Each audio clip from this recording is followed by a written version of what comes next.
two men or two women, two brothers or two sisters in Islam, they love each other for the sake of Allah. They love each other for the sake of Allah.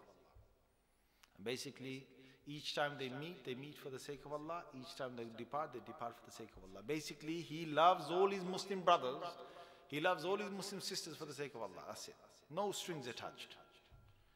That person, Allah will put them under the arsh. Why? Because brothers, most of us that like each other, we like each other for the reason. I like him because he likes my hobbies. I like him because he likes my interest. My interest, his interest is the same. I like him because he likes my opinions. I like his opinions. Me, we get together, very, very, very good, you know. That's why we like most people. We don't like everybody for the sake of Allah. It's very difficult to do this one. Why? Because some people, they like people because of what? You went to school together. You hold the same interests and hobbies. You from the same place. Maybe back home you're from the same place, or in this place here you're from the same place. That's why you like each other. You like each other because you see each other a lot. That's why you like each other. But the one who loves for Allah's sake, he doesn't care whether he meets this one, that one, he will meet them in the same way. Have you ever seen someone who's basically come, just met you, okay, fine, start. And after a while he goes over there and says, who's he? You don't know him? You don't know him? Man, the guy got skill, The guy got skill. Watch him on the football pitch. The guy got skill. You know that man? He's the accountant. You know that man? That man, he knows the counselors. You know that man? He in the masjid, he's this. What? Really? He turns around, comes back to you, says, Assalamu alaikum wa rahmatullahi wa barakatuh. Assalamu alaikum wa rahmatullahi. He gives you second salam. Second, nice big hug. First time he met you, Assalamu alaikum. Salam, dead fish. Second time, mashallah, he wants to rub him with your hands, hug you nice and good. Why? Because now he's interested in you. Yes or no, brothers? Tell me. Are there brothers out there like that? Yes or no? Yes or no? Go on, tell me. Yeah, there's loads of them. These are the people who meet you for the sake of Allah. The ones who meet for the sake of Allah, they will meet this one, that one, this one, that one, that one, no difference. They'll meet for the sake of Allah. They love you for the sake of Allah. If they can help this one, they'll help in the same way as they help that one. The same way they help that one, they will try and help everyone equally as they can. These are the people who meet for the sake of Allah. What's another one? These are three I told you so far. Another one is a man whose heart is attached to the masjid. رَجُلٌ قَلْبُهُ مُعَلَّقٌ بِالْمَسَاجِدِ. A man whose heart is attached to the masjid. Every time he leaves the masjid, he wants to come back to the masjid. He wants to do his fajr, dhuhr, asr, maghrib, isha in the masjid.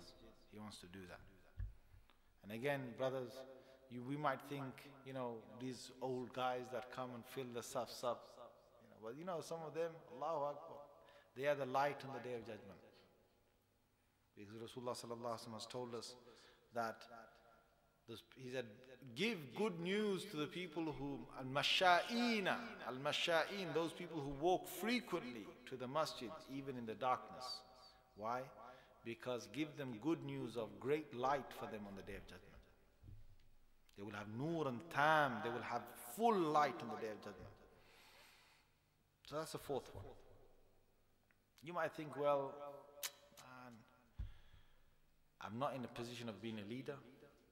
Okay, so that one's gone. Second one, you think, man, 25, I've gone past that. I'm sure my passport is right. I've gone past that. Number three, you think, love for the sake of Allah, man. Nah, man, I gotta say it like I wanna say it. I call a spade, you know what I'm saying?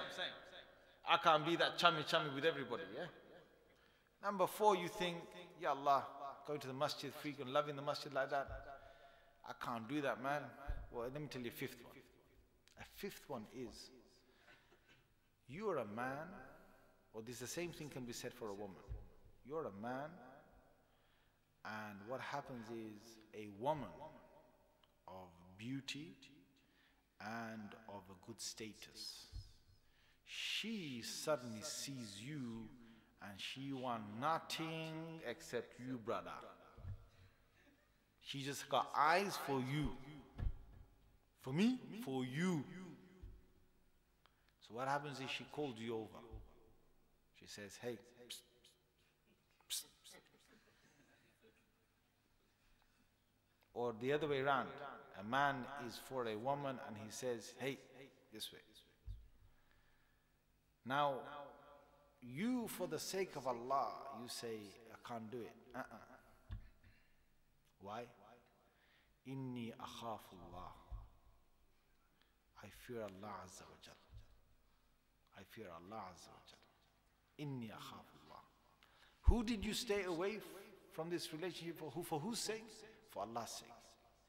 You do that, my friend. Now this extends to all those people who might have girlfriends, might have boyfriends, might have, you know, you can give up that relationship for Allah's sake. I'm going to tell you something, guys. Either you do halal nikah and you make it halal, or you turn the other way and you say, look, I fear Allah. If you do the halal nikah, then you have her in this world and you have her in the next world, inshallah. And you've got dunya, you've got akhirah, alhamdulillah. Atina fi dunya hasana wa fil akhirati hasana. You got both. If you say, I fear Allah and I can't go through this illicit relationship, I'm going to say to you that I fear Allah, and you walk away, then on the day of judgment, Allah's arsh, Allah's throne, underneath there, you've got a guaranteed space.